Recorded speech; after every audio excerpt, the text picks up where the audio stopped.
반갑습니다. 하나님 말씀 함께 나누겠습니다. 사도행전 2장. 오늘은 사도행전 2장 1절 말씀부터 4절까지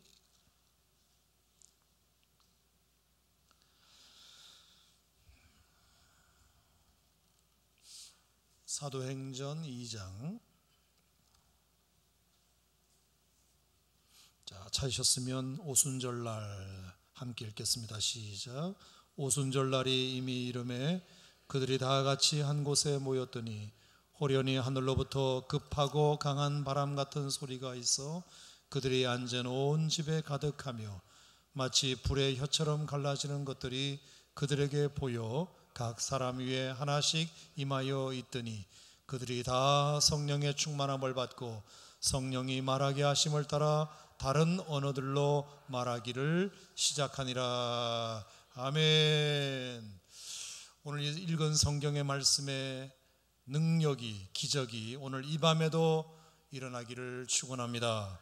다 성령의 충만함을 받고 이 말씀이 성경 속에 기록된 말씀일 뿐만 아니라 실제로 오산침례교 오늘 이 밤에 골동성전과 세교성전에 일어나는 기적이 되기를 축복합니다. 자, 본격적으로 이제 사도행전 2장부터는 이제 성령행전으로서의 사도행전이 시작됩니다. 자, 1장까지는 우리가 서론이었다고 하면 이제 2장부터 본격적으로 사도행전의 별명 성령행전으로서의 사도행전이 시작된다고 볼 수 있습니다. 자, 성령께서 그들에게 이제 강하게 역사하시는 장면이 오늘 본문 말씀에 나와 있는데요. 이것을 통해서 저들은 사도행전 1장 8절의 말씀이 이제 성취되게 됩니다. 오직 성령이 너희에게 마시면 너희가 권능을 받는다 했던 그 예수님의 예언이 드디어 성취되게 됩니다. 성령은 우리에게 권능이 됩니다. 성령은 우리에게 권능인 것입니다. 성령은 우리에게 능력인 것입니다. 성령은 우리에게 폭발적인 힘을 주는 드나미스, 다이나마이트와 같은 능력이 되는 것입니다.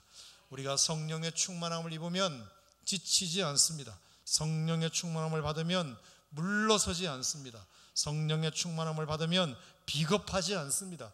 성령의 충만함을 받으면 담대합니다. 성령의 충만함을 받으면 주저하지 않습니다. 성령의 충만함을 받으면 뒤처지지 않습니다. 성령의 충만함을 받으면 평정심을 유지할 수 있습니다. 여러분, 제가 나열한 이 모든 것들이 우리에게는 얼마나 참 갈급한 것들이었나요? 왜 우리는 자꾸 지칠까? 왜 우리는 자꾸 뒤처질까? 왜 우리는 자꾸 비겁해질까? 왜 우리는 자꾸 주저앉고 싶어 할까? 왜 우리는 자꾸 나아가지 못할 망정 물러서게 될까? 이것이 여러분의 신앙생활에 참 고민거리 아니었나요? 한마디로 말하면 우리가 성령으로 충만하지 못해서 그렇다. 목회자인 저도 지치고 힘들었을 때가 언젠가, 물론 문제가 많았을 때일 수 있지만 내 안에 성령으로 충만하지 못했을 때 내가 그렇게 자꾸 주저앉게 되고 내가 자꾸 지쳐하게 되고 내가 자꾸 물러서려고 했던 때가 있었구나. 사랑하는 성도 여러분, 왜 예수님께서 여러 가지 말들 중에 오직 성령이 너희에게 마시면 너희가 권능을 받게 된다 말씀하셨을까요? 여러분, 성령만이 우리의 신앙생활에 힘인 줄로 믿습니다. 직장 생활을 구동시키는 힘은 오르는 연봉도 있고 그리고 좋은 관계도 있고 직장에서 사람들이 상사가 잘한다 인정해 주는 것도 있고 여러 가지 복지 혜택도 있고 그 모든 것들이 직장 생활을 가능하게 하고 지속하는 힘이라고 한다면 우리의 신앙생활을 지속 가능하게 만드는 힘, 신앙생활을 지속 가능하게 만드는 힘, 예나 지금이나 여전히 지치지 않고 물러서지 않고 주저하지 않고 뒤처지지 않고 비겁하지 않고 담대하게 평정심을 유지할 수 있는 힘은 성령의 권능을 충만하게 받는 것, 우리가 그 외에 달리 방법이 있을까 그런 생각을 하게 됩니다. 사랑하는 성도 여러분, 오늘 이 밤에 제가 주는 건 아니지만 오늘 이 시간 마음을 열고 사모하면 성령께서 여러분들에게 권능을 주실 줄로 믿습니다. 아멘. 성령의 권능을 받아야 증인된 삶을 살 수 있습니다.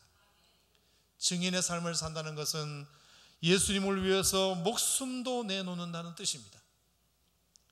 목숨도 내놓는다는 뜻입니다. 여러분, 세상 사람들은 다 목숨을 위하여 살지 목숨을 걸고 살지는 않습니다. 예수 믿는 사람들도 보면 저분이 예수 믿는 일에 목숨을 걸은 사람인가, 아니면 신앙을 자기 목숨을 위하여 이용하는 사람인가, 대충 보면 구별할 수 있습니다. 나를 위하여 신앙을 조정하는 것이 아니라 신앙을 위하여 나를 조정하는 것, 내 목숨을 위하여 신앙을 이용하는 것이 아니라 신앙에 내 목숨을 거는 것, 그게 증인된 삶을 사는 것 아니겠습니까?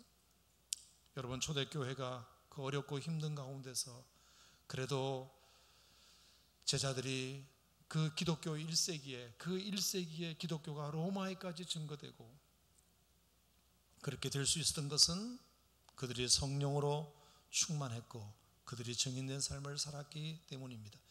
AD 64년에 네로 황제의 핍박으로부터 시작해서 디오클레티아누스 황제까지 무려 250년, 260년 동안 로마의 그 10대 바퀴의 그 처절한 그 고통과 박해를 끝까지 그들이 카타콤베에서도 견딜 수 있었던 것은 그들이 성령의 권능을 충만하게 받고 증인된 삶을 살기 위한 부단한 노력 까닭에 그 난공불락의 요새 로마도 기독교 앞에 무릎을 꿇게 되었다고 생각합니다.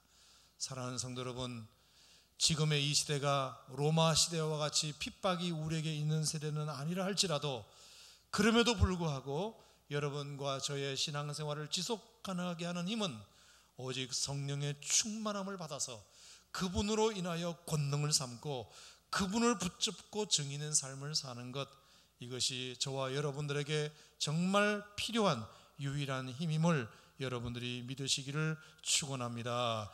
성령으로 충만함을 받는 것, 이것이 얼마나 우리의 삶을 힘있게 용기 있게 만드는지 모릅니다. 제가 지난주 칼럼에도 그런 내용을 잠깐 쓴 적이 있는 것 같은데, 성령이 우리의 믿음의 그릇에 조금만 들어있다면 그것 가지고 우리가 할 수 있는 것이 참 적습니다. 제가 비유컨대 한 바가지의 물로 우리가 할 수 있는 것은 양치질 정도밖에 할 수 없다 그랬습니다. 한 바가지의 물로 할 수 있는 것은 양치질 정도밖에 안 됩니다. 다른 사람에게 물을 구워주거나 빌려줄 수 있는 양이 절대로 안 됩니다. 딱 내가 양치질 할 정도밖에 안 되는 것이 한 바가지의 물입니다. 그런데 그 물이 대야의 물이 되면 조금 더 많은 것을 할 수 있습니다. 양치질도 할 수 있고 세수도 할 수 있고, 조금 아끼면 다른 사람에게 양치질할 물을 빌려줄 수도 있는 물의 양입니다. 그런데 그 대야의 물이 욕조의 물이 되면 이제는 세수만 할 수 있는 것이 아니라 빨래도 할 수 있습니다. 그리고 다른 사람들에게 세수물 정도는 빌려줄 수도 있는 양이 됩니다. 그만큼 물이 많으면 많을수록 할 수 있는 것들이 많아진다는 뜻입니다. 여러분, 그 욕조의 물이 물탱크의 물이 되면 이제는 빨래만 하는 것이 아니라 청소도 할 수 있습니다. 그리고 더 많은 것들을, 더 많은 물을 이웃에게도 나눠줄 수 있는 물이 됩니다. 그리고 그 물이 저수지의 물이 되면 더 많은 일을 감당하게 됩니다.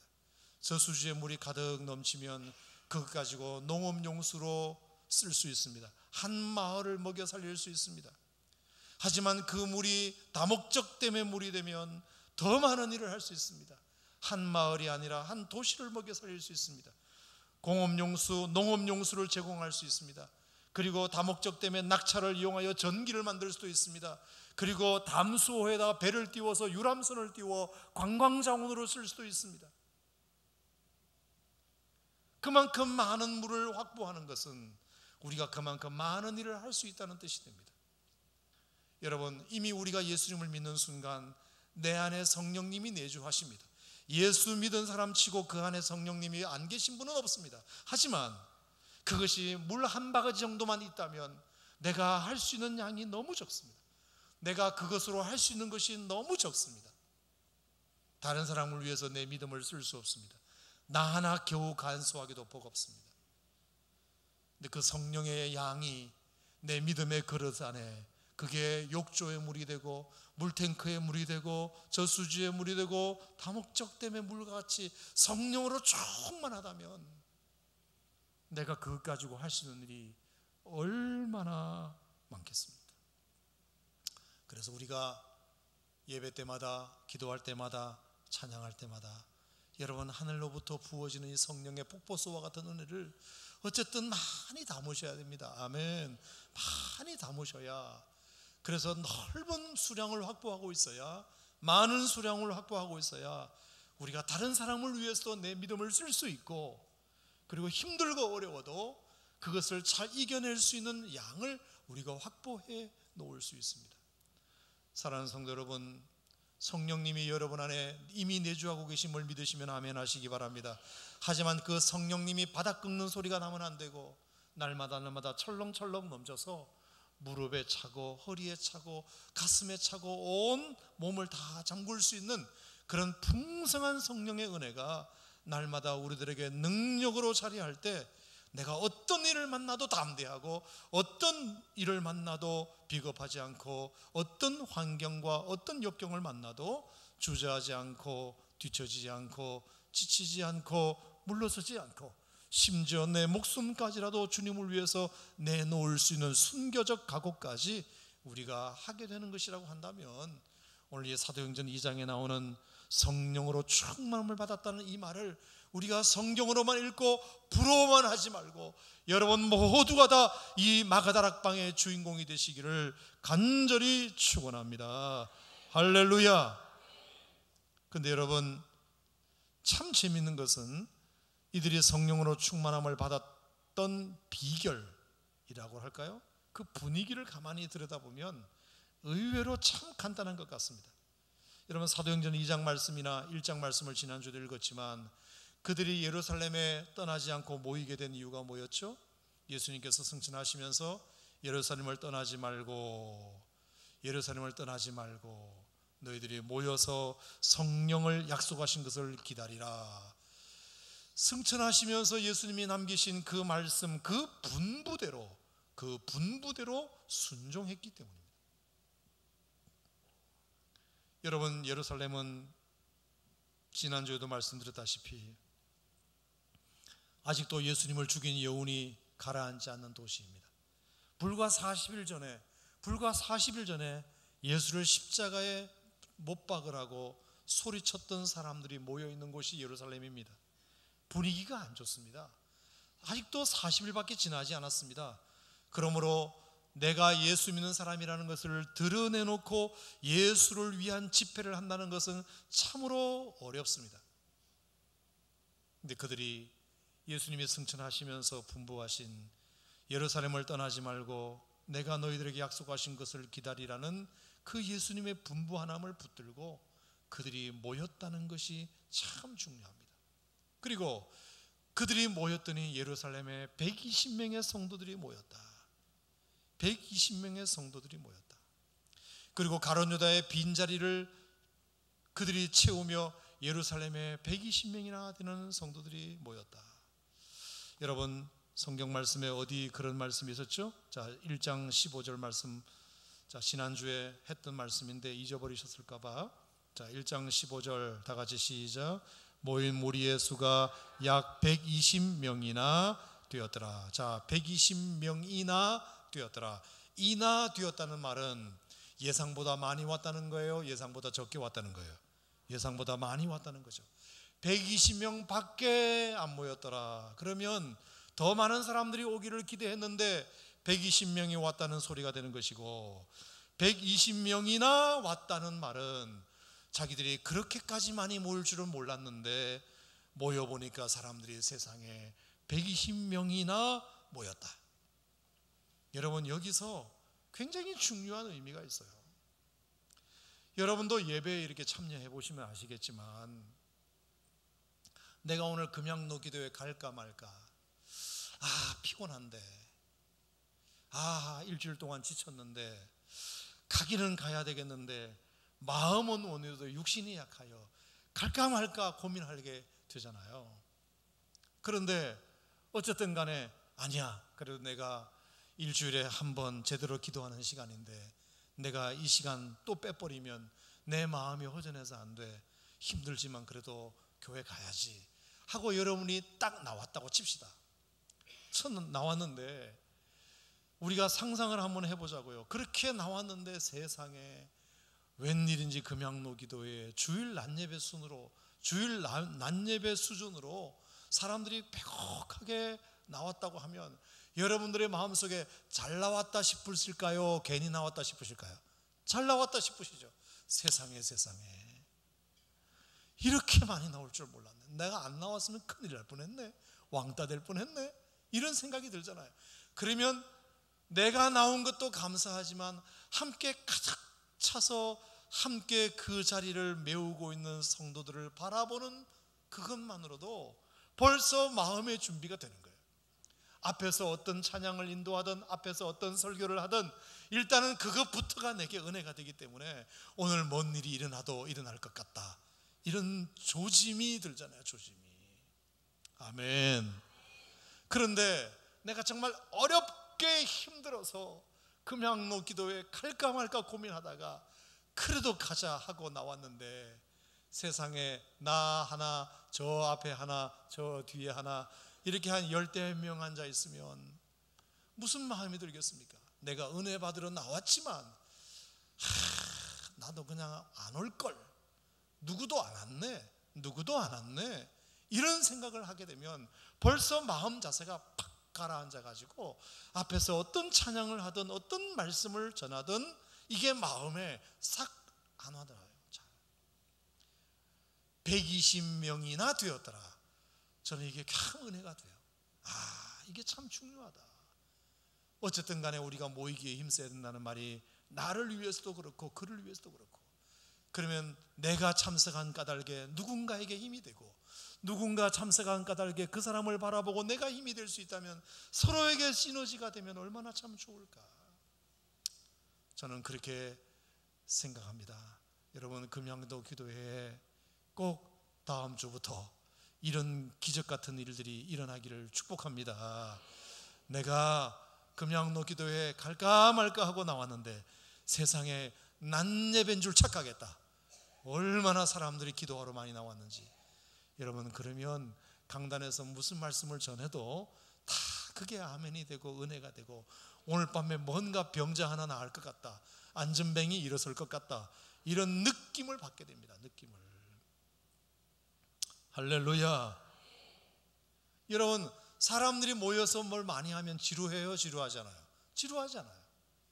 근데 사람들이 앞에 하나 앉아있고 저 뒤에 하나 있고, 목사님이 옆에 있는 사람들과 인사를 하라 그러는데 악수할 사람이 없어. 주변에 너무 멀리 있어가지고. 그러면 예배 시간이 길어지면 길어질수록 지루해요. 근데 사람들이 많이 모여서 북적북적 되면 시간 가는 줄 모르고 금방금방 지나가 버려요. 그 일이 너무 재밌어요. 그리고 아멘도 혼자 하는 것이 아니라 내가 아멘을 안 해도 다른 사람이 아멘을 해주면 그 아멘 소리를 들을 때 나도 힘이 나고. 아멘. 그러니까 나의 고백뿐만 아니라 나의 아멘은 누군가에게도 지금 힘을 주고 있다는 사실을 아셔야 돼요. 아멘. 저렇게 아멘들 하시는구나. 그럼 나도 이 무거운 입술이지만 열어서 나도 아멘을 해야 되겠구나.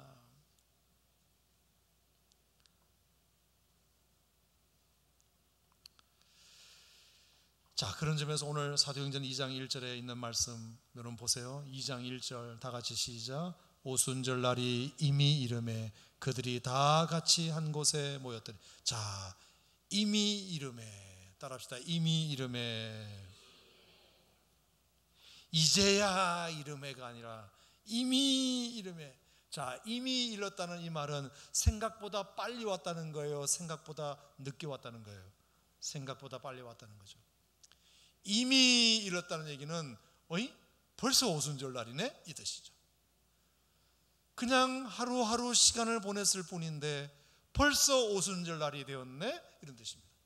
자, 120명이나 모여서 매일 밤 철야로 하나님 앞에 기도하며 그 은혜를 경험하니까 하나님의 응답이 너무 빨리 와버린 겁니다. 이미 이름에. 이게 얼마나 참 중요한지 몰라요.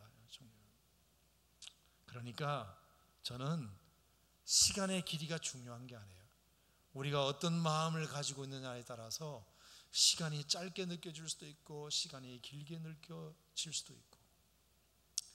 여러분, 우리 교회 역사 가운데 전무후무한 다 아시겠지만 말씀을 따라가는 천일 대행진을 우리가 했잖아요.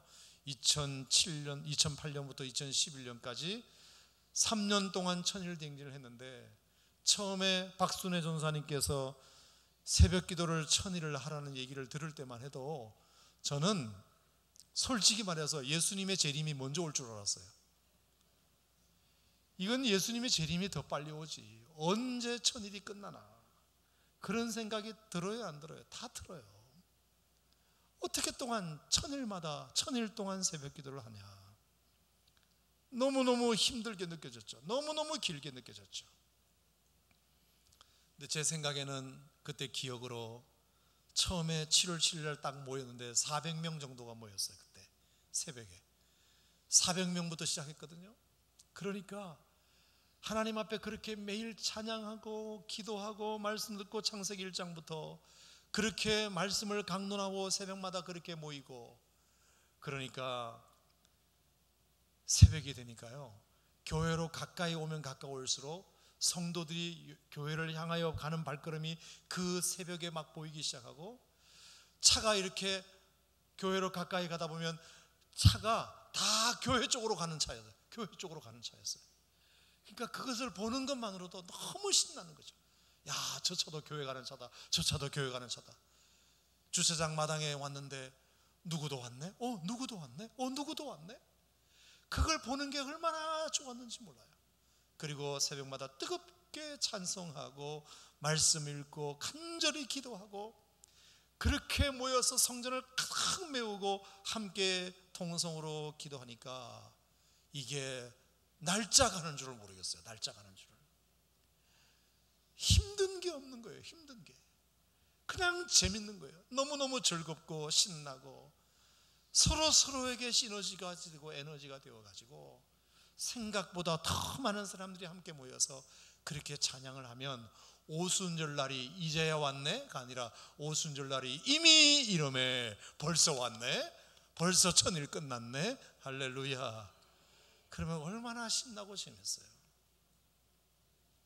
그래서 제가 이 연사 주장하는 거는 뭐냐, 여러분 모일 때 절대로 빼놓지 말고 하여간 모이기에 힘쓰시기를 축복합니다. 이 모이기에 힘쓰 120명이나 모였네. 그러면 이미 이름에 이런 놀라운 일들이 일어나게 됩니다. 자, 6월절날 예수님이 돌아가시고 십자가에서 운명하시고 그리고 부활하신 다음에 약 40일 동안 예수님의 살아계심을 증거하셨어요. 그리고 승천하시면서 예루살렘을 떠나지 말고 성령이 오기를 기다리라 했을 때 오순절날이 이미 일어났다고 그랬어요. 자, 오순절날은 여러분 잘 아신 대로 6월절 다음이 무교절인데 그 무교절이 초실절이에요. 자, 그때부터 77이 49, 77이 49, 7일씩 7주가 지난 해라 그래서 77절이라 그래요. 49일 다음이 50일째라 그래서 오순절이라 그래요. 그러니까 제 생각에는 예루살렘에 모여서 120명의 성도들이 기도했던 기간은 열흘 정도였어요. 열흘. 매일 밤 열흘을 하나님 앞에 부르짖고 간절히 기도하다가 보니까 성령께서 약속하신 것이 언제 오려나 생각도 하기 전에 이미 성령께서 오순절날 마가다락방에 부어졌다는 겁니다. 응답이 그렇게 이루어졌다는 뜻입니다. 저는 신앙생활할 때 적어도 이렇게 신앙생활할 수 있으면 얼마나 좋을까 생각합니다. 120명이나 모여가지고 열흘 동안 간절히 기도했을 때 벌써 하나님께서 우리에게 응답을 주시는 이런 은혜를 우리가 경험할 수 있다면 얼마나 좋을까? 오늘 이 밤에도 하나님께서 그런 은혜를 여러분과 저에게 경험하게 하실 줄로 믿습니다. 다 같이 한 곳에 모여 한 마음으로 기도했을 때 하나님께서 그런 은혜를 오순절날 그들에게 부어 주신 것입니다. 자, 왜 그러면 오순절날 성령을 부어 주셨을까? 자, 이미 말씀드린 대로 오순절날은 유월절 이후 50일째 되는 절기입니다.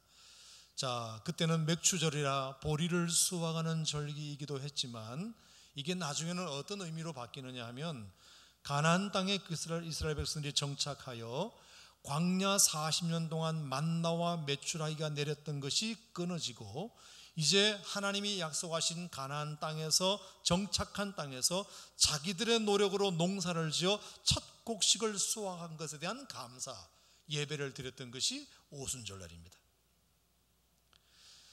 그들이 40년 동안 광야 생활할 때는 노력하지 않아도 하나님께서 매일 아침 만나와 메추라기를 내려주셨지만 그들이 이제 가나안 땅에 정착하면서부터는 만나가 끊어지고 그들이 이제 농사를 지어 첫 수확을 거두어 드림으로 하나님 앞에 그것을 올려드리는 예배가 절기가 오순절이었다는 것입니다.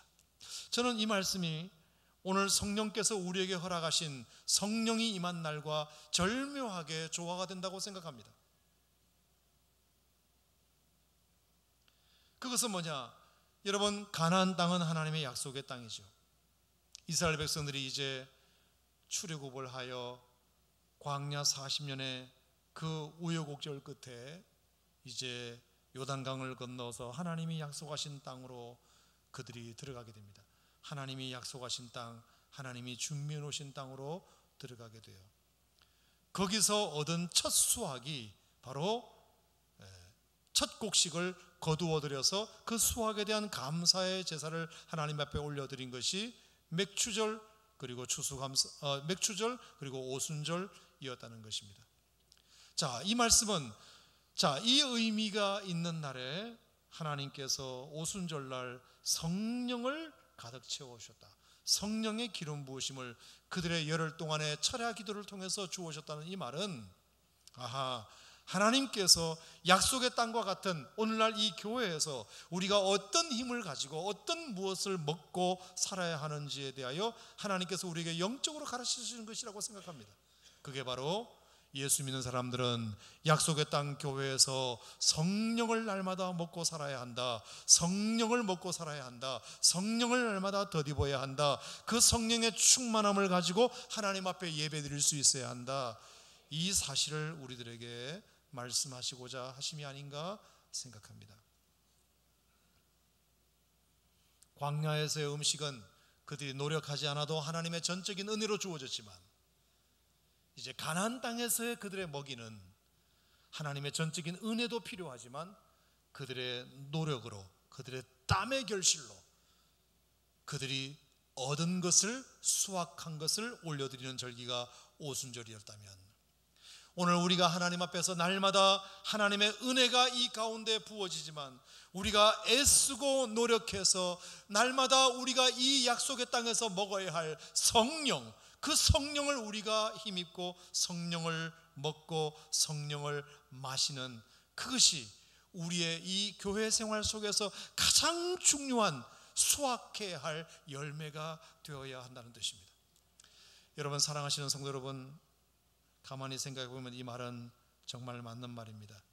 여러분, 교회가 구동하는 힘 성령께서 해주시지 않으면 여기저기서 잡음이 생기고 우리가 믿음으로 우리가 살아가는 믿음의 힘도 마찬가지 성령께서 우리 가운데 임재하셔서 충만하게 역사해 주지 않으면 사람의 성격이 드러나게 되어 있고 자기의 경험을 앞세우게 되어 있고 자기의 지식을 앞세우게 되어 있고 보상을 바라게 되어 있고 자꾸 재미만을 추구하게 되어 있고 그리고 누가 알아주느냐 인정만 받으려고 하는 그 마음이 약속의 땅에서조차도 하나님의 땅에서조차도 그런 것이 우리에게 관심의 대상이 될 수밖에 없다는 것입니다.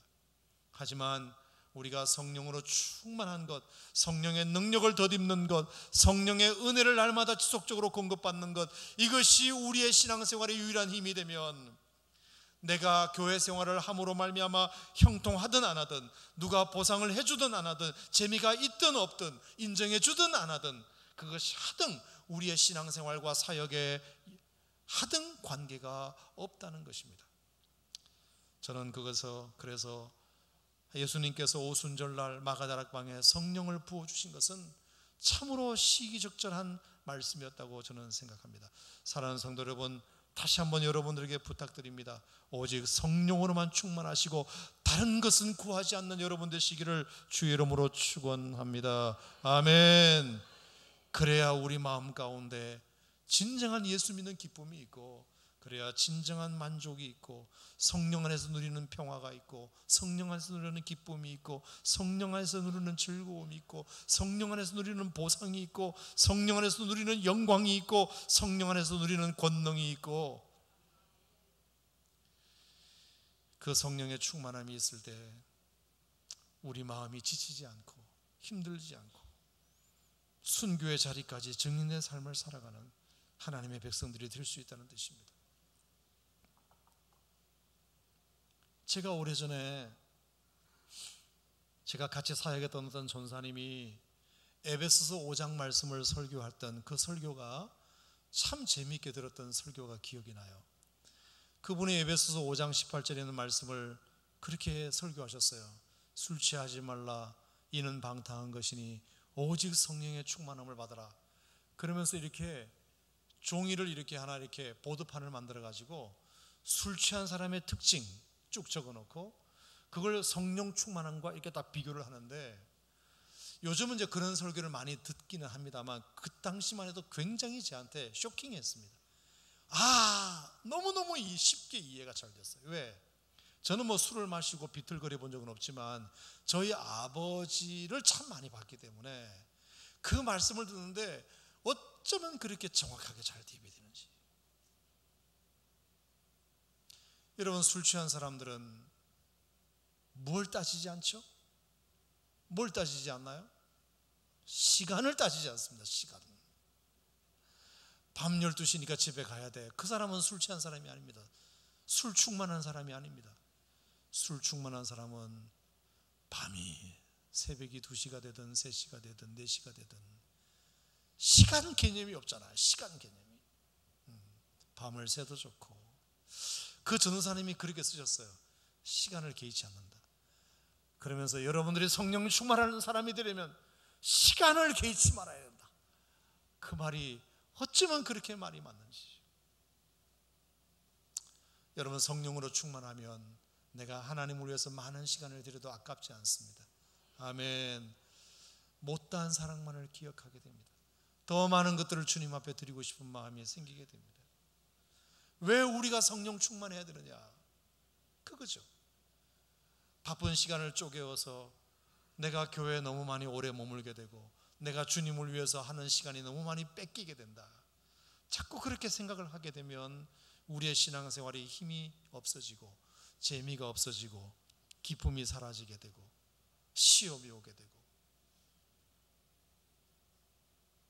오순절 마가다락방에 있는 성도들처럼 120명의 성도들이 모여가지고 열심히 열흘 동안 밤새도록 기도했을 때 처음에는 10시쯤 끝나다가 점점 기도가 뜨거워지니까 11시쯤 끝나다가 12시에 끝나다가 이제 자정을 넘기게 되고 새벽 1시, 2시, 그리고 어떤 사람은 철회를 하게 되고, 그렇게 기도하다 보니까 오순절 날이 이미 이런 것에 대해서도 모를 정도로 하나님의 약속이 언제 오려나 그것 자체가 중요한 게 아니라 그냥 하나님 앞에 모여서 기도하는 것 자체가 너무너무 즐겁고 행복한 것이니까 이게 지금 시간이 가는지 안 가는지에 대한 개념 자체가 없는 것입니다.